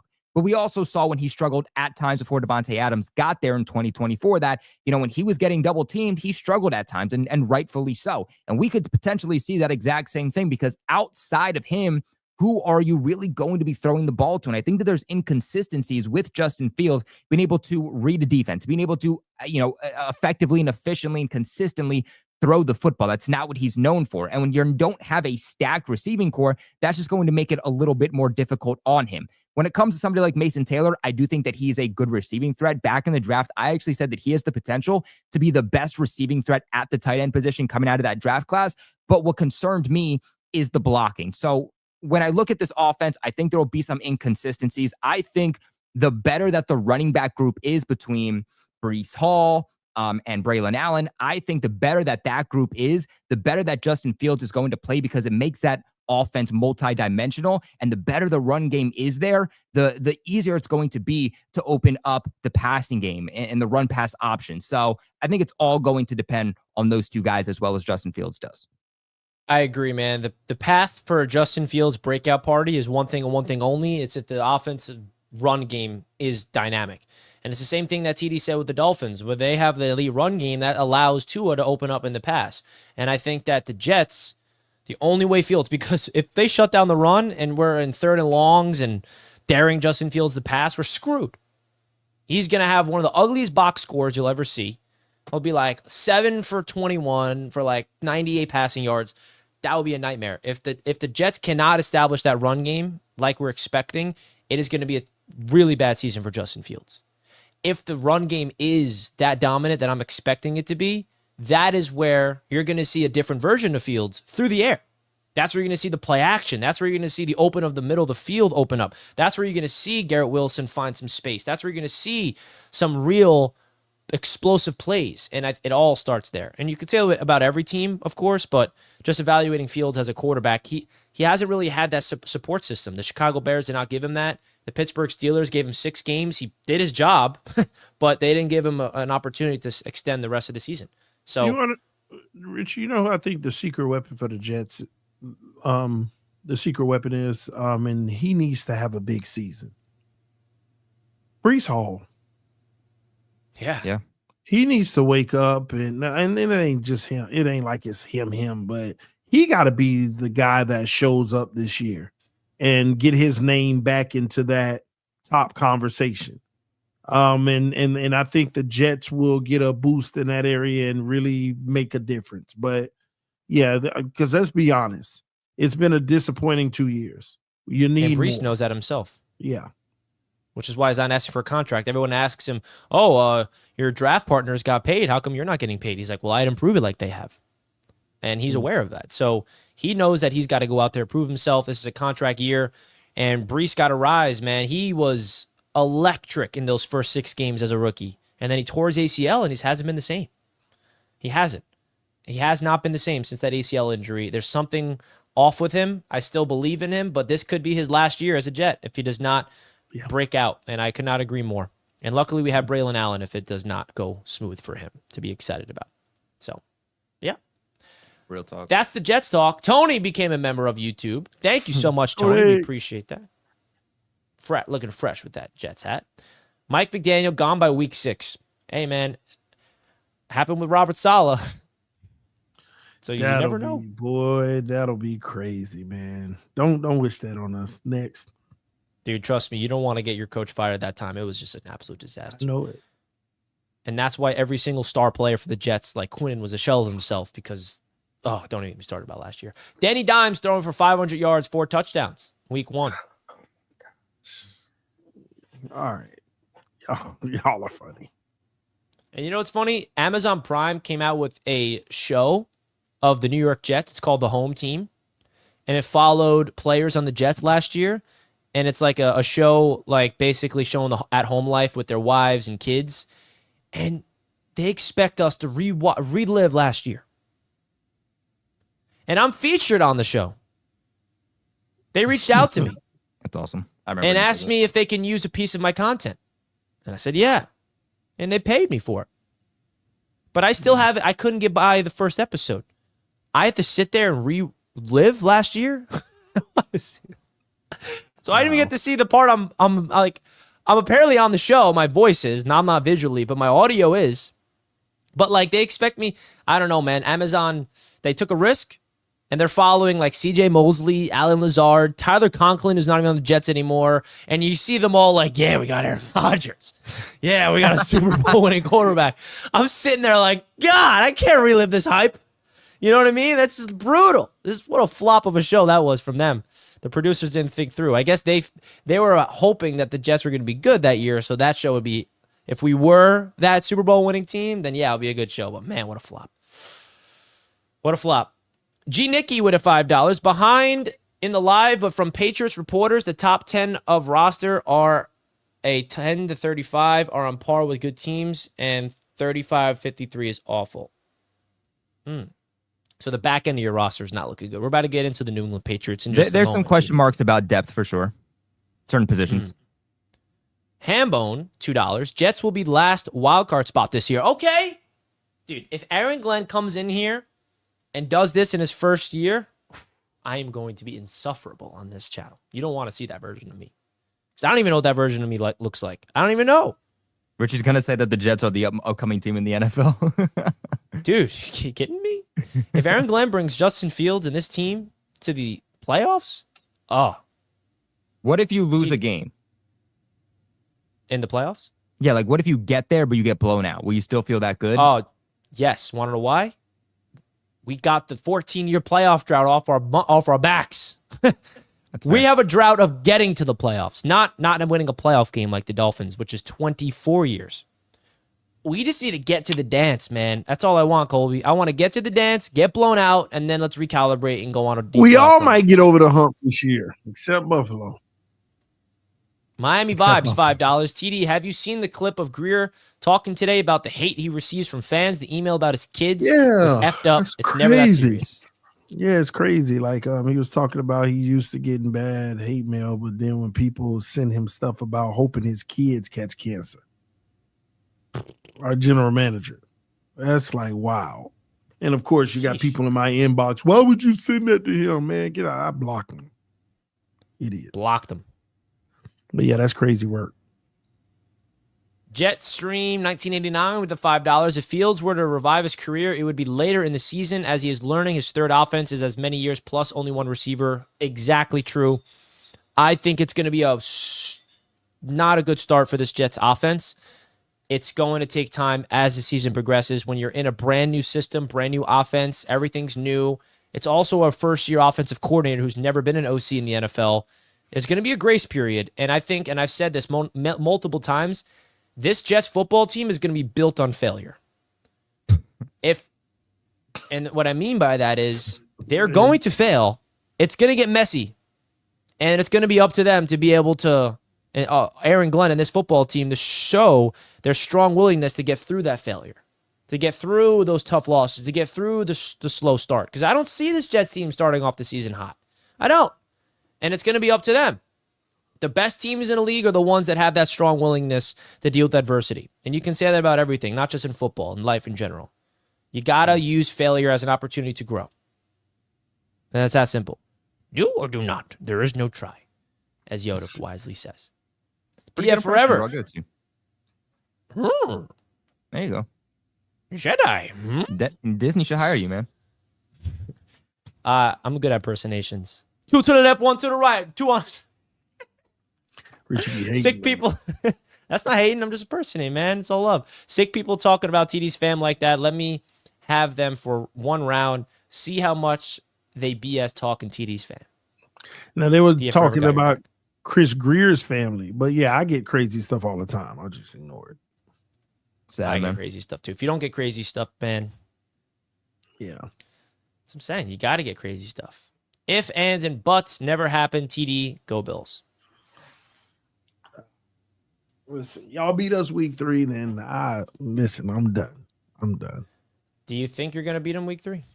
I got a different feeling this year. I'm like, we got a really good chance.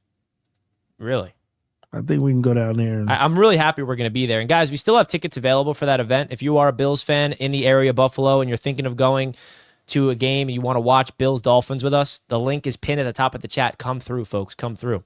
Now, I showed this off on 4th and Forever, but I had my fantasy football draft last night, and I used RotoWire in order to execute. I got Jamar Chase on my team, and I'm very happy about that. I had the 2nd overall pick. I was not expecting Jamar Chase, and he landed in my lap, baby. This is my team in a 10-man keeper league on Sleeper, and I leverage RotoWire to make this draft magical. If you guys want to go check out RotoWire, it is easily the #1 draft kit tool on the internet. You guys get 15% off when you use the code RTS. You can sync your league. So even if you already had your draft, you want to still leverage RotoWire because you can sync your ESPN league, your Sleeper league, whatever app you use. You can literally sync it up here. And then what it does is you're able to go through and see all of the latest news, depth charts, analytics, waiver wire acquisition, the latest news, lineups, all that fun stuff right here on RotoWire. So make sure you guys do that. The NFL Draft Kit tool, as you can see, you have a lot of fun things on this site. So make sure you guys go check out RotoWire, easily the #1 fantasy football tool on the internet. And you get a 15% discount code when you use the promo code RTS. So make sure you guys go take advantage of that. We're excited to be partnered up with RotoWire for this football season. Let's get into some Patreon callers. We got Glenn up next. What up, Glenn? Hello. Hey, first of all, What's I up, got Glenn? a few things, but first of all, we have to check. We have to start fact checking Dan. You know how he says NFL don't have Josh Allen's record? Well, I found out Josh Allen was 78-35 on NFL.com. And then we just caught him in the lie saying he had the best offense in the league the other day. So that's two. We just have to start fact checking him. Wait. What was the first one? When he said the other day that Buffalo has the #1 scoring offense. Remember the y'all other called one. that? The other one. Yeah, I called that. I said it, and then people in the chat like pointing fingers at me that I'm spreading misinformation. I'm like, well, I got that from Dan Mitchell. What's the other one? And that you can't find his record on NFL.com. Oh, when he was like, when you go to NFL.com, it doesn't show a you don't quarterback see record. Josh Allen's record. Yeah, you do.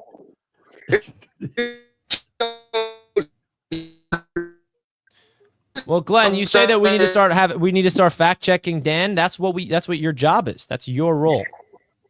Hey, okay. Hey, and second thing is Jets, as long as you guys don't get down 14 points in a game, you could stay. I'm wondering what Jets would do if they give down 14 points in a game in the second half. Will they give up the run? Yeah, that's Then the you'd be part in I'm definitely trouble. scared of. Because That's if we're what down they- and we got to and press that's and we what got I to was- throw the football, we're screwed. Here's what I will say about it, and this is my last point. I believe that New England, the Jets, and Miami will be top 10 defenses this year. And I believe Miami and Buffalo will be top 10 offenses this year. Did you just say Miami top 3 defense? 10. No, top 10 offense. Those three teams will be top 10 defenses. Yeah. New England, Oh. Jets, and Miami. All right. And then Well, and Miami will be a top offense with Buffalo. all right, Glenn with And the the call. only team in He's the division predicting. to have top 10 for both. That's what I was about to say. That's a bold take. The Miami Dolphins top Is it? 10 in offense and defense. Is I it don't know about bold? defense. Well, you said that last year, and we were. You said that last year. Do you think you got better on defense? You got rid of Jalen Ramsey. You got rid of Jonnu. You got rid of. It's the system. Okay. Okay. All right. Next caller, we got LaSalle up next. What up, LaSalle? Yo, I had to just come straight on because when TD said he was going to be the Dolphins were going to be 15-2, I had to come on. Yo, that is the dumbest thing I have ever heard in my life. Everyone got mad at Dan saying that that the Bills were going to be 15-2, and then you come out and say that you're going to be 15-2. I didn't say that. Make that make sense. I didn't say that. I said Yes, if we you go did. Yes, you 4-0. did. You did say that. I said if we go 4-0, yeah, we going 15-2. We got to go 4-0 first because y'all don't even believe we can go 4-0. Week 4L. Okay. So you're saying if you go 4-0, yeah, because if we beat Buffalo and we go 4-0 and get 3 wins on the division that early, yeah, we coasted for the rest of the way. Baltimore will have a problem with, and maybe Pittsburgh or something like that. I don't even see that. If you go 4-0, yeah. I mean, I get it, but you're gonna be wrong because again, it's the same thing that Dan said. The same thing that Dan said. Dan said he was going to go 15-2, and you all clowned him. You all clowned him for it. And then you come on here and say, "Oh, if you go 4-0, like we could go 15-2." If we start 4-0, that make sense? If we start 4-0, I don't think you're gonna start 4-0. The Bills got a tougher schedule. Well, obviously, they're the best team in the division, but they always. That's why I don't believe 4-0. That's why I don't believe 15-2 for them. But they always have a difficult schedule. They always have it. They have been the first team. They have been the division champions for the last 5 years. They have always had the most hard, the most difficult schedule. They have always had the most difficult schedule, and they always bounce back. They always beat their teams. You don't. It's just a simple thing. It's just what it is. You are not the Bills, and you just want to beat them so badly, but you're never going to until you get rid of that head coach you have. And get rid of that manager you have. Well, we're gonna find out this year. We're gonna find out this year. All right, LaSalle, you gonna find, and you probably gonna find out the hard way. That's what you think. I'm not gonna knock how you thinking, but let's stop acting like the Bills are invincible. Can we stop doing that? Thank you for the call, LaSalle. We appreciate that. That's my guy right there. I had LaSalle come with me to be a VIP member on Jets training camp. I had an absolute ball with him. And I'm very fortunate to have LaSalle as a Jets fan in this community, man. There's no one like him. LaSalle. What do you got?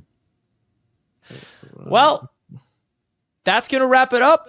Hey, whoa, Just kidding. Whoa, I caught myself. New England Patriots talk because they have a deep roster to talk about.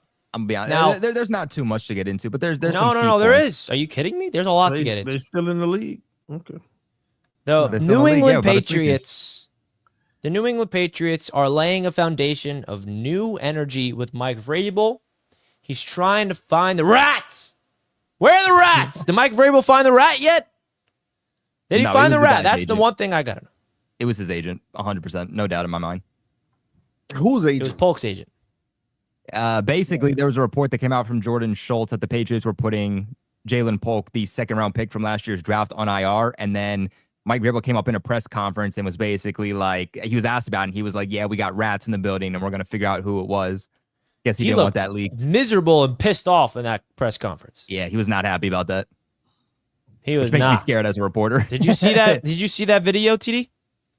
No. All right, we got. You didn't see the video of Mike Vrabel like getting pissed off at the reporter for knowing about Jalen Polk? No. I mean, I don't really know why he was that mad, but for some reason, I guess they wanted that not behind the scenes. I think that there's a world in which they were trying to trade Jalen Polk. Like, that would not surprise me if they were trying to trade Jalen Polk, but unfortunately, the news came out that he was going on IR, and now they weren't able to trade him. So here it is, TD. Report today that Jalen Polk will have to have season-ending shoulder surgery. Can you add anything to that? No. I know you I don't know, other than I'd like to find out where some of these come from. You know, some of these rats around here, so we'll figure that out. There's a report today that Is it me or does he look miserable? Oh, no, he's pissed. He's pissed. Again, I really think that there was a trade involved, and now they weren't able to implement that trade. Well, Colby, if there's a trade involved, there has to be a physical that gets passed in order for the trade to go through. So you can't hide an injury in a trade. Oh, no, you definitely can't hide the injury, but I wonder if maybe the injury wasn't as severe as we were thinking, because he got off-season shoulder surgery, and then in the preseason game against the Commanders, fell on that shoulder and re-aggravated it. So we don't know how serious it is. But I think that Jalen Polk, I think Jalen Polk can play this season, but I think he's on season-ending injured reserve because the team didn't think that he was one of their best 53 players, but they wanted to keep the rights to him. Because the Patriots, were getting trade What's your quick thoughts of that Mike Vrabel topic, TD? I never saw it. That's crazy, man. Drake May stressing this man out. Well, no, he's mad about the Jalen Polk stuff, man. No, Drake May stressing this man out. Drake May didn't even. This was after their preseason game. Drake May didn't even play. No, Kobe, you ain't listen. Look at that. Look at his face. He like, man, I don't know. Oh, he look like he wish he had Justin Fields. This has no correlation to Drake May in the slightest. Like, what do you? Hey, man, this is bigger than a snitch, man. This is bigger than a snitch. That's the look of misery, man. They were coming out from getting blown out against the Giants, where the team had nothing but penalty after penalty after penalty, and then he hears that Jalen Polk is being placed on IR. That's why he's pissed. He got that look like I got 10 false starts in a row. It was defense. Man. It was defense from a guy that was cut. Hey, listen, man. All jokes aside, man. Hey, I got rats in the building, huh? That's crazy work, man. But Vrabel, he's trying to come in and change the whole culture, man. And that ain't cool. And they probably trying to set little traps and stuff. But he shouldn't have came out and said we got snitches or whatever, because now they're gonna try to be on good behavior. Because you definitely want to know who those are, because it can really hurt the organization and the plans overall. Somebody giving information to the media for a few bucks or whatever it may be, or helping somebody out, that can really hurt what y'all trying to do in that front office, man. So I get it. But yeah, man, that's I feel bad for Vrabel, man. He just look like he going through. No, it was definitely Polk's agent that told Jordan Schultz that. There's no doubt in my mind. Wow. Man. Wow. But we got some interesting things. Yeah, but the New England Patriots roster cuts were certainly interesting. They started with 8 wide receivers on the active roster, and I thought they were going to keep 6. And then today, they go back down to 6. They ended up keeping the exact players that I thought they would. I actually only got a couple things wrong from the Patriots' final roster, so I feel pretty good in terms of what I was expecting. But today, they ended up releasing 4th-round pick Javon Baker, a guy that some Patriots fans absolutely love. This guy is an absolute nuisance to the team. I'm glad he's off the squad. He'll be back on the practice squad. If they want to develop him there, okay, but he's not one of their best 53 players. They needed to release him. They were literally keeping him on the roster just to be a special teamer. I'm sorry, but we have too many holes to be keeping a guy on the roster to simply and strictly be a special teamer, an average one also at best. They also released veteran wide receiver Kendrick Bourne today. Fan favorite, but he's 30. He's been dealing with injuries. It made sense that they moved on from him. They actually tried to trade Kendrick Bourne. They had to deal with Minnesota, but something ultimately fell through. They asked Kendrick Bourne if he would take a pay cut today. He didn't. Ultimately, they do end up releasing him. I think the two biggest surprises, though, are guys that are still on this roster. On the defensive side of the football, veteran safety Kyle Duggar. He's one of the highest paid safeties in the league. He's not lived up to his contract so far. Dealt with a high ankle sprain last year that he tried to play through. Looked bad this offseason in training camp. The team ended up demoting him to the second team defense. He played in every single preseason game. Looked pretty good. Mike Vrabel praised him for his development, but multiple reports came out that the Patriots were trying to trade Kyle Duggar. Ultimately, at least for right now, he is still on this roster. Now, there are rumors, nothing confirmed, but there are at least rumors going around that the Patriots have a potential deal in place with the Raiders that would send Kyle Duggar to Las Vegas, Jacoby Myers to New England. So certainly take that with a grain of salt. No one, realistic has reported it, but it's been stuff that's been thrown out there by some slightly unreliable sources, but they've gotten stuff right before. And then Anthony Jennings, the edge rusher who is statistically, according to PFF since 2022, one of the best run defenders in all of the National Football League. He doesn't really fit this system. Rolling with the third-team defense all offseason, but balled out this preseason. 3 sacks, 3 tackles for loss against the Minnesota Vikings in preseason week 2. Didn't play against the Giants. He also was reportedly, according to Ian Rappaport, available for trade. Patriots end up keeping both of those guys. You did have head coach Mike Vrabel say that this roster will remain fluid, meaning that there are certain roster moves they're going to make with guys who could still be traded before week 1. I would still continue to look at Kyle Duggar and Anthony Jennings as potential trade pieces, but nonetheless, those guys are here now, and you have Jalen Polk, the second-round pick from last year, season-ending injured reserve, and Javon Baker, the fourth-round pick at wide receiver, released. So a lot of turnover from this team, but what I learned is that this team is saying it doesn't matter where you're drafted. The best players are going to play. UDFA wide receiver Efton Chisholm makes the final roster. UDFA edge rusher Elijah Ponder makes the final roster. 5th-round pick edge rusher Braden Swinson out of LSU doesn't make it. 7th-round pick Kobe Minor, the cornerback, doesn't make the final roster. A 2nd-round pick and a 4th-round pick from last year also don't make the roster. They are preaching. If you are a UDFA, if you're a 1st-round pick, big contract, minimal contract, it doesn't matter. Best players are going to be the guys that get the opportunities, and the best players will be the ones that remain on this team. So those are the biggest takeaways from the Patriots over the last 24 to 48 hours. Look at that. And Going CTD out got there so with scared he ran away. Look at that. Yeah, bro, you were just speaking gospel about the Patriots, Yeah, and TD speaking had facts, the he run. couldn't handle it. TD had the run because he is terrified of the New England Out of Patriots. those Patriots. He knows he's losing week 2. He's terrified. Look at that. He's scared of Mike Vrabel. I'm scared of Mike Vrabel. Yeah, I thought about this. I'm like, damn, if I ever have to get an interview with this guy, like I met him in person, by the way, Mike Vrabel, like super nice to the fans and all, but I was like, dude, if I'm a reporter and I got to ask the guy a question and he doesn't like it, he's going to jump down my throat. I'll be ready. Oh, yeah. Same thing about Glenn. That's scary. Aaron Glenn. Same thing. That's it. That's the type of coach you want. Vrabel and Diggs will fight each other by week 10. Man, Vrabel and Diggs were hugging the other day, having a good time. So at least for now, they're fine. All right. I forgot to say, if you have a Miami Jets game, I will for sure be there, no doubt. I just wear my heated jacket. Oh, Glenn is prepared for the cold. Heated jacket. Is Tua going to wear a heated jacket too, or no? I need to get one of those. Vrabel and Henderson, let's effing go, Pats. I'm ready for Henderson, baby. Let's go. Is Henderson taking over as the featured back over Stevenson? No. So they'll have running back by committee. That's what Josh McDaniels has always done, whether it's with the Raiders, the Broncos, or the Patriots. So he'll be a part of the committee, but Ramondre will be your first down back. He'll be not your bell cow, but he'll be your lead back there for sure. The thing about Henderson is that he's a really good running back, but I think he's going to ball out, and fans are going to have the discussion, should he be running back 1? But during his time at Ohio State, he dealt with a lot of injuries when he was that lead back. When Quinshon Judkins was acquired via the transfer portal, you had Henderson actually statistically be a much better running back because he was a lot more fresh, and then he also didn't deal with those injury problems. So I think they're going to take that same approach that he had at Ohio State.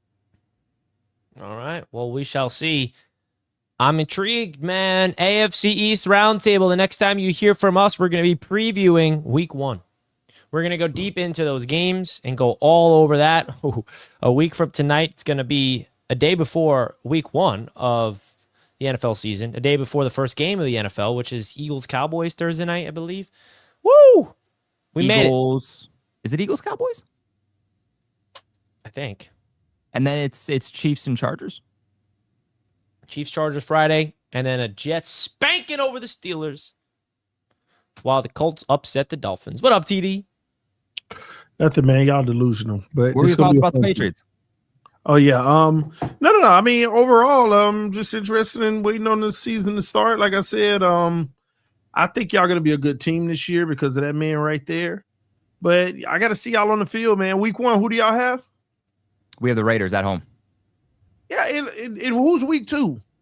Week 2 is some team, some fish team. I don't know. Well, I do like that y'all get to bit. tune up week 1 and beat the Raiders. Then you come back down to I don't earth. know, Gino. Don't sleep on my boy Gino. Ashton Genti. Come on. Ah, stop it. Imagine they trade Jacoby Myers, though, before week 1. I mean, that team only has Brock Bowers as a receiving threat. You get rid of Jacoby Myers, and that team's cooked.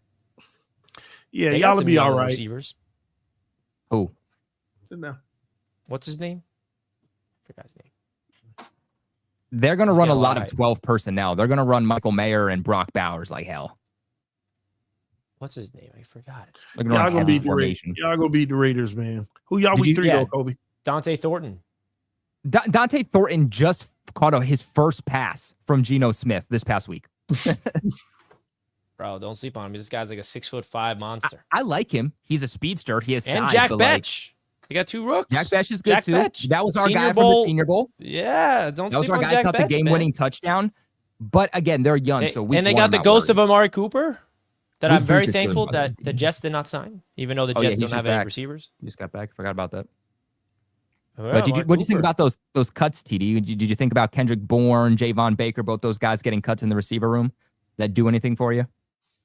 He doesn't know. He doesn't even know who they You are. don't know those You can't guys? ask TD that question. Yeah, You don't I know. do. Y'all whole receiver situation is weird though. Why y'all had 8 with the 6 and all of that is just crazy to me. I projected they'd have 6. But yeah, didn't the Browns pick up somebody from y'all or Paul Strange, our Yeah, first yeah. round pick from 2022 at left guard. Yeah, he didn't work out just He was terrible this preseason. this preseason, but former Last year he was injured. Got it. So y'all all just year. gave up on him. Yeah, pretty much. Interesting. If Stephon Diggs gets hurt, bro, you got Demario Douglas, Kyle Williams, and Kayshawn Booty, Mac Hollins. Mac Hollins, I think, will have a good year. I think Mac Hollins will put up, nothing crazy, but like 500 to 600 yards. I think he's going to put up because what we saw Mac early Hollins on is is that cool him and because Drake may have a he good connection. walks around bare feet. People don't that. understand. I do that connection too. to Mac Collins. He's going to be productive. He'll be more Who? productive in New England than Buffalo. And that's not a shot at Buffalo, but it's just Josh McDaniels knows how to use him. I mean, Mac Collins had his best statistical season with the Raiders under Josh McDaniels. We'll forget that. These New I England think he'll be Patriots, good. man. Diggs if you on want to see schedule. he's actual great. dilution, I'm sorry. Follow Diggs on- Tyler's. Oh, yeah. Yeah. Yeah, I know who you're talking about. who? Rashee Rice, 6-game suspension. Is that old? No, that just came out today. No, I'm saying, did y'all already read that or no? No, we didn't. Did you hear about Rashee Rice 6-game suspension for the first 6 games? You won't be able to play to the Raiders game. Yeah, we've got to talk about that in Fourth and Forever. We hit it tomorrow. How about Nicky Smokes out there balling in Barstool? That's another Dolphins fan in the community that was a member of Roundtable Sports at one point, filling in. Shout out Nicky Smokes. Yeah, A he's lot of doing some Dolphins type of reality thing or something. Yeah, now, he's on the right? beach house. He's at the Jersey. He's on like the new Jersey Shore that Barstool's trying to do. It's called the Beach House. Oh, wow. I think it's called. Yeah. Is that what it's called? It's just crazy I to don't see know. I him though. know Because Portnoy was making a list of people who need to be on there. He was like, Nicky Smokes, the dumbest guy he ever met, so we got to be in it. yeah, Something crazy. man. And shout out to Nicky Smokes, man. It's cool to see. Like I remember when he was trying to make himself as like a Dolphins content creator, and then he gets picked up by Barstool, and he's paving his own lane, and it's cool to see someone like that succeed. I actually am like really tuned into Barstool content just because of Nicky Smokes. I got to be honest. So let's wrap it up, folks. We appreciate everybody tuning in tonight. AFC East Roundtable. The next time you're going to hear from us on this channel is going to be previewing Week 1. I cannot wait for it. Shout out to everybody tuning into the chat. Hit the like button on your way in. Thank you to all the super chats. Man, Week 1's finally here, folks. We're out. Peace. Peace.